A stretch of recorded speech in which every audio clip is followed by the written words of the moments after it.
Juego del 100 pies. Este juego fue inventado por Rosenthal y obtiene su nombre porque la representación extensiva del juego parece un 100 pies. En este juego, los dos jugadores involucrados toman decisiones de manera alternada entre elegir una de las dos posibles acciones, es decir, seguir jugando, representado con una S, o terminar el juego, representado con una T mayúscula. El juego empieza con una moneda para cada jugador, y en cada turno el pago del jugador que hizo la última elección disminuye en una unidad, mientras que el pago del otro jugador aumenta en 2 unidades. En el primer turno cada jugador tiene una moneda, y es el jugador 1 quien tiene que tomar la primera decisión.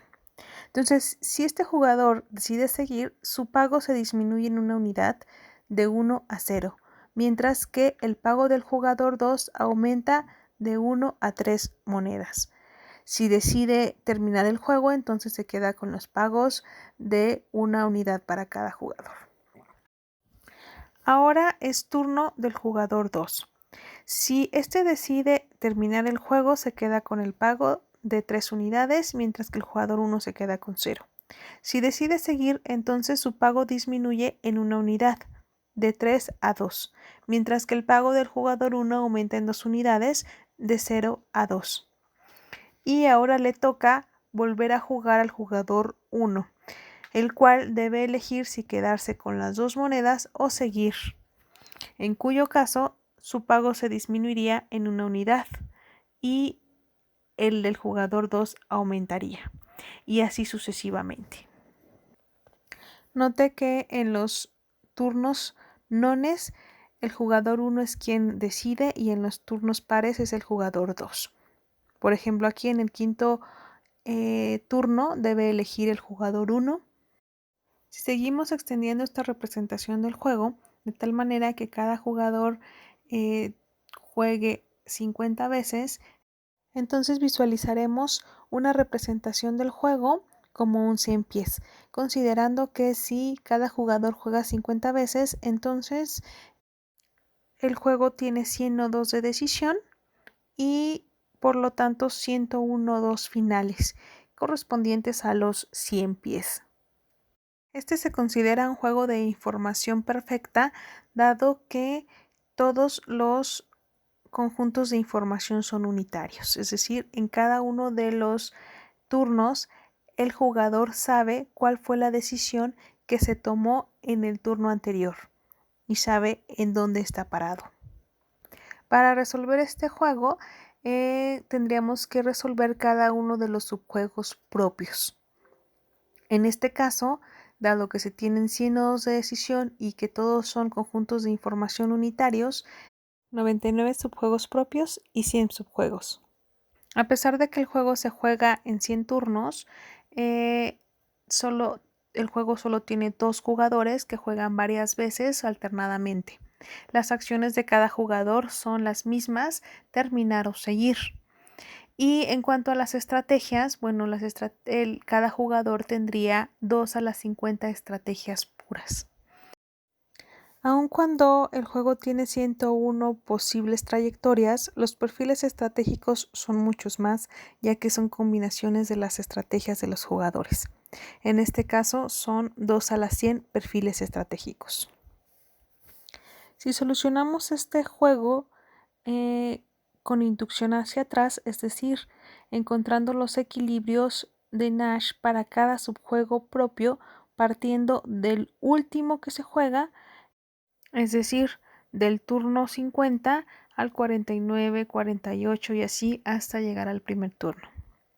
Entonces, la trayectoria que representa la solución de este juego es que el jugador 1 termine en el primer turno. De tal forma que el equilibrio de Nash perfecto en subjuegos serían las estrategias óptimas de los jugadores donde cada uno elige terminar en cada uno de los turnos. Entonces, la mejor estrategia del jugador 1, por ejemplo, sería terminar independientemente del turno en el que esté, representada por T 50 veces. Para entender qué es lo que sucede en este proceso, analizaremos una versión simplificada de este juego, o mejor dicho, una versión más corta del juego, en donde cada jugador juega 2 veces. En este caso, la representación en forma normal sería, los jugadores, igualmente el jugador 1 y el jugador 2 que juegan alternadamente. Las acciones serían las mismas. Cada uno puede decidir en su turno si terminar el juego o seguir el juego. Y como cada jugador juega 2 veces, entonces cada uno tiene 2 a las 2 estrategias puras. Las estrategias del jugador 1 serían en este caso terminar en el primer turno y terminar en el segundo. O terminar en el primero y seguir en el segundo. Seguir en el primero y terminar en el segundo. Seguir en el primero y seguir en el segundo. Aunque sabemos que no precisamente son lógicas, debemos incluir todas las alternativas posibles. Estas son las mismas estrategias para el jugador 2. Si por ejemplo el jugador 2 o uno de los jugadores solo jugará una vez, entonces sus estrategias serían solamente seguir y terminar. O si uno de los dos jugadores jugara una tercera vez, entonces sus estrategias puras aumentarían a 8 combinaciones, es decir, 2 a la 3.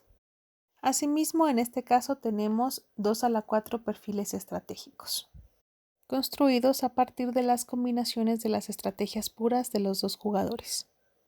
En cuanto a la representación extensiva del juego, tenemos 4 nodos de decisión, 5 nodos finales o trayectorias posibles. En cuanto a los subjuegos propios, tendríamos uno por cada nodo de decisión, que no es el inicial. El primer subjuego empezaría en este nodo y recuerden que terminaría hasta el final o el último nodo, es decir, el primer subjuego propio representa toda esta parte del juego. El segundo subjuego propio empieza en el siguiente nodo y representa toda esta parte. Y el último subjuego representa el último turno, cuando el jugador 2 tiene que tomar su decisión. Por lo tanto, tenemos 3 subjuegos propios y 4 subjuegos. En cuanto a la representación estratégica, tendríamos una matriz de 4x4 que representan las 4 posibles estrategias de cada jugador en combinación con las otras 4 posibles estrategias del jugador 2. Si el jugador 1 elige terminar desde el primer turno, que sería el caso de estas dos, entonces todos estos posibles resultados tienen el mismo pago, es decir, una moneda para cada jugador. Si decide seguir con el juego, pero el jugador 2 decide terminar en su primer turno, que sería estas 4 posibles trayectorias del juego, entonces el pago sería 0 monedas para el jugador 1 y 3 monedas para el jugador 2. Si el jugador 1 decide seguir en su primer turno, el jugador 2 también decide seguir en su primer turno. El jugador 1 decide terminar en su segundo turno y el jugador 2 decide terminar también en su segundo turno, entonces el pago sería 2 monedas para cada uno. Si el jugador 1 decide seguir en el primer turno y también seguir en el segundo turno, pero el jugador 2 decide terminar en el segundo turno, entonces el jugador 1 recibe una unidad, mientras que el jugador 2 recibe 4. Al igual que si el jugador 2 decidiera terminar en su segundo turno.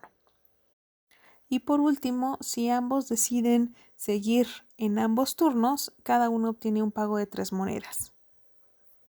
Utilizando el concepto del equilibrio de Nash para encontrar la solución de este juego en forma estratégica, encontraríamos que el juego tiene 4 equilibrios de Nash en estrategias puras. A continuación vamos a buscar los equilibrios de Nash perfectos en subjuegos utilizando un algoritmo que se llama inducción hacia atrás. Este no es otra cosa más que solucionar los subjuegos propios, pero empezando desde el último turno hasta el primero.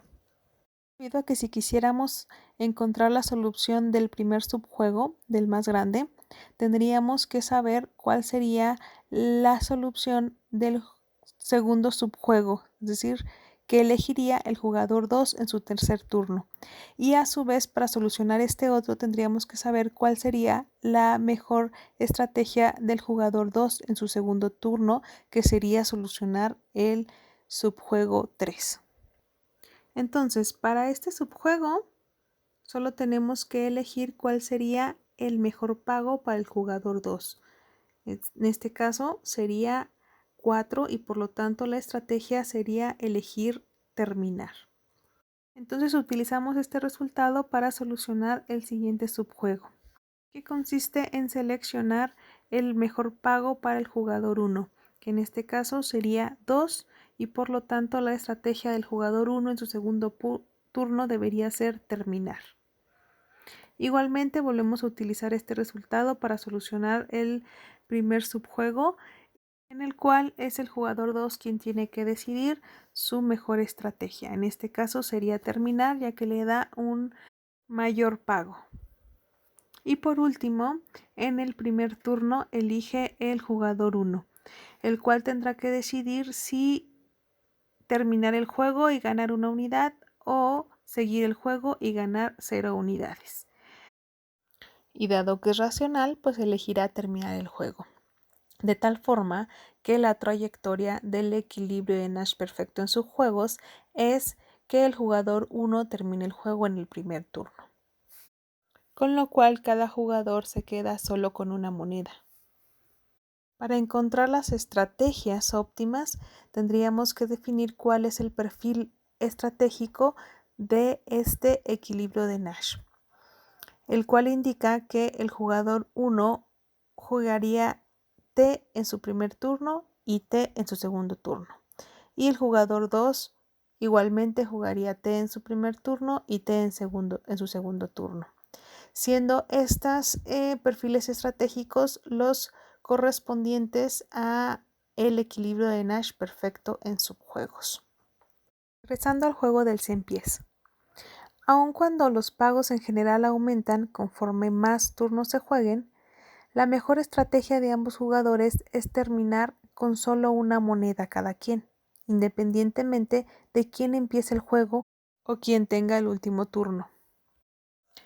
En el primer turno, el jugador 1 puede intuir que le conviene que el juego siga, dado que los pagos de ambos jugadores son siempre mayores conforme avanza el juego, excepto en el caso en el que el jugador 2 decidiera terminar el juego en el segundo turno, en cuyo caso el jugador 1 se quedaría sin monedas.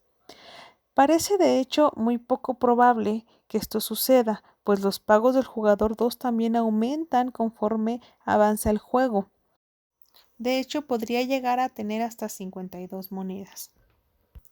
Sin embargo, si el jugador 1 analiza este último caso, resolviendo el juego con inducción hacia atrás, resulta que es de hecho la estrategia que elegiría el jugador 2 en el segundo turno. Esto debido a que en el turno 50, que es el último, el jugador 2 tiene que decidir entre ganar 52 o 51, y como es racional, elegirá ganar 52. Este pago corresponde a la acción de terminar. Y entonces en el turno 49 el jugador 1 tendría que elegir entre ganar 50 o ganar 49 e igualmente como es racional elegirá 50, la pago que corresponde a la acción de terminar. De hecho, el jugador 1 siempre le toca elegir entre un pago mayor al terminar y un pago menor si quisiera seguir, al igual que el jugador 2. Es por eso que el equilibrio de Nash perfecto en subjuegos, en este caso, es que los jugadores elijan siempre terminar.